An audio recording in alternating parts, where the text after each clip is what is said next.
How did the Egyptians defend their borders and their cities, and how can we recreate that in Minecraft? In this video, we're going to look at the major periods of Egyptian history and some examples of wall fortifications inspired by each period, from the Old Kingdom to the late and Ptolemaic periods. Egyptian cities for much of Egyptian history didn't actually have walls, with the fortresses and garrisons being the major border defense structures across the region, and we're going to explore a few of those in Minecraft and show you how we can maybe build those today. Now, the first example we're going to be having a look at here is the actual Old Kingdom fortifications. Now, Old Kingdom fortifications were particularly characteristic in terms of them having these really thick, sloping mud brick walls that were based on these stone battered foundations. This was basically to protect them from water, but also that mud brick is just a really bad foundation material, so you want to have stone at the base anyway. But as you can see, you've got these buttresses that come out here, you've got different towers and turrets, with a basic crenellation parapet structure up here to basically protect archers from being shot at when enemies approach.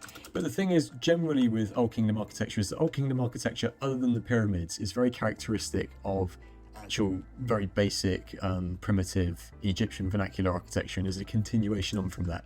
So in this example, even though this is some sort of speculation and is based off of different examples that we can see, because we can't really see much Old Kingdom mud brick architecture nowadays, but you can see you have these little things like the thatch roofs made of palm fibre, you've got different little houses, you've got different grain silos, you would have had different bridges that would go across this small fort area, and you can imagine this might have been some sort of grain fortification area where they would manage grain and administer grain. You would have had some sort of moat system as well. I mean, it's not as advanced as maybe what we will see in the Middle Kingdom and the New Kingdom. They sometimes would have been filled with water, but not all the time. They would have mostly been filled with rubble, but you would have had a moat structure. So in terms of building this in Minecraft, the sort of things you're going to be wanting to use, you want to maybe use sandstone to simulate dried mud brick. You could use the packed mud as well, but I quite like to use the packed mud at the bottom of this, just to simulate this as like this really old, crumbly mud brick. You have different terracotta elements, you have different red and different coloured elements, and it looks, you know, very characteristic of the Sahara, very characteristic of something that evolves later on in Sahelian architecture, in terms of mud brick and the types of materials that were available at that time. The first intermediate period basically brought a huge amount of chaos that ensured innovation in military architecture into the Middle Kingdom. Now, examples such as this is basically based off of the fortress of Buen around the second cataract of the Nile, which is now sadly basically submerged beneath Lake Nasser.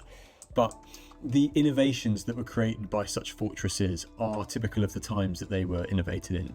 So Senusret I to the III basically conducted these massive operations against Kushite Kingdom in Nubia to recontrol trade routes, gold, etc. around the Second Cataract. And around 17 forts, including Buen, Semna and Luma, were built around this area in that time period.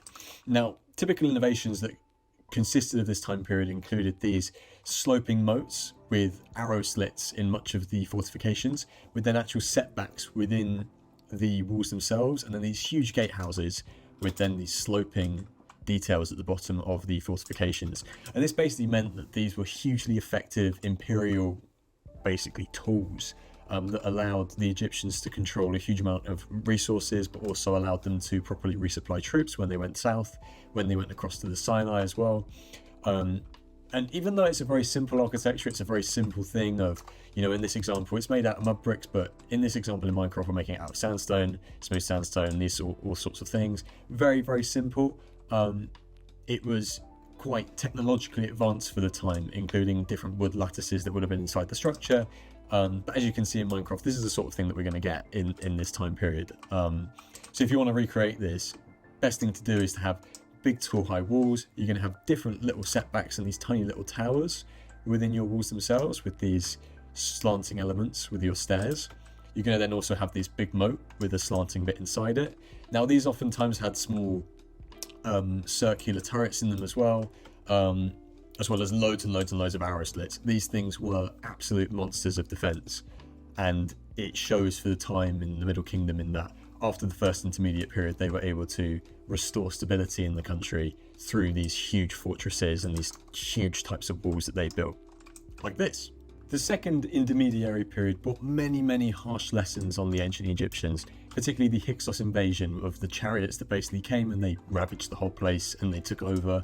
And when the New Kingdom arose, there were different lessons that they had to learn from in order to build and sustain the Egyptian Empire. And the New Kingdom, as we know, is the Egyptian Empire at one of the most golden periods of its reign, basically. And this is reflected in a lot of the New Kingdom defense architecture.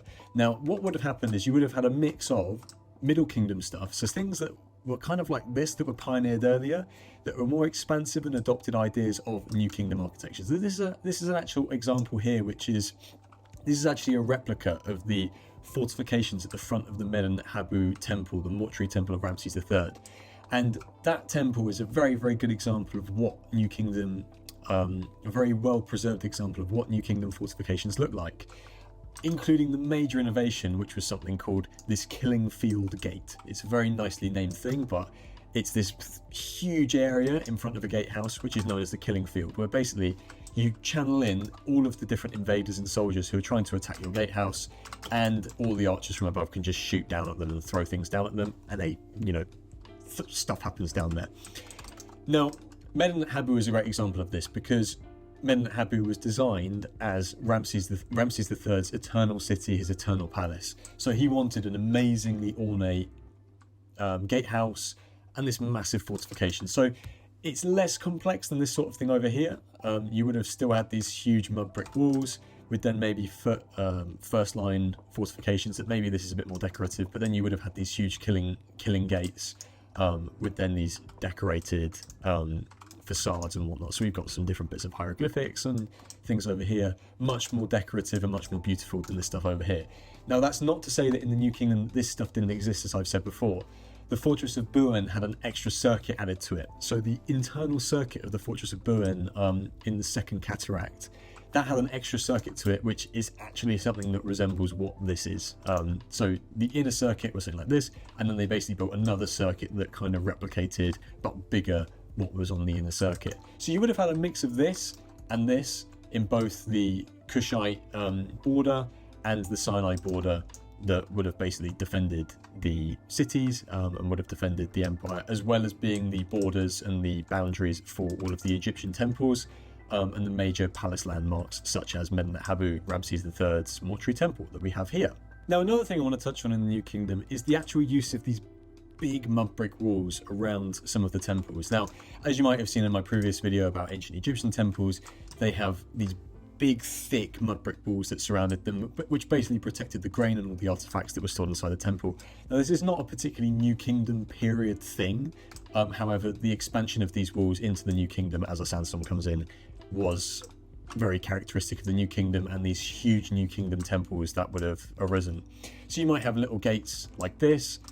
You might have big bits of mud brick, and then you would have had crenellations at the top to basically defend such temples from incursions or different invaders, and so on. Now, materials wise, for the New Kingdom sort of stuff, what we're going to start to see is we're going to start to see more of these stone bricks being used in some of the defense architecture. Now, these would have been painted, they would have been whitewashed in many cases. One of the examples that I'm going to show now in the Medinet Habu temple is actually built out of sandstone and limestone blocks. But these would have been painted, and they would have been painted with lots of different colors, with lots of things. So what I like to do is I like to put like blocks of bamboo, I like to put terracotta, I like to put mangrove signs around. You can put some shells here and there with different bits in them. Maybe you can hang some of these lightning rods down which act like reeds in the top of the thing. Maybe your windows, you can have these acacia trapdoors which look really, really nice in ancient Egyptian styles. You start to add the winged sun in areas. It's much more ornate, it's much more decorative, and they're much more expensive things to build. Because the thing is that they, in many cases like you see in the Medinet Habu here, is that they merged civic defense and ceremonial structures. So Medinet Habu was not only a mortuary temple, but it was also a civic administration area. So things that would have typically been done in fortresses were then now done also in these big temple complexes, which were heavily fortified with these massive ornate walls. And these massively ornate walls were basically to show power, but also to show that this was a ceremonial place, and it was also a place of like civic pride as well. So the late period is characterized by militarily the invasions of the Persians and the eventual conquering of the Egyptian country by the Persians, and the last pharaonic rule by Egyptians up until Alexander the Great and his whole invasion and whatever. And this was the last period of basically ancient Egypt before the Ptolemaic period. But the defense architecture, so this is a small example that I've done. This is modeled off one of the forts that I'm going to put on screen, which is an example of late period architecture. But they evolved onwards to have different types of moats. So we would have seen moats like we saw over there, but more moats, more walls, etc.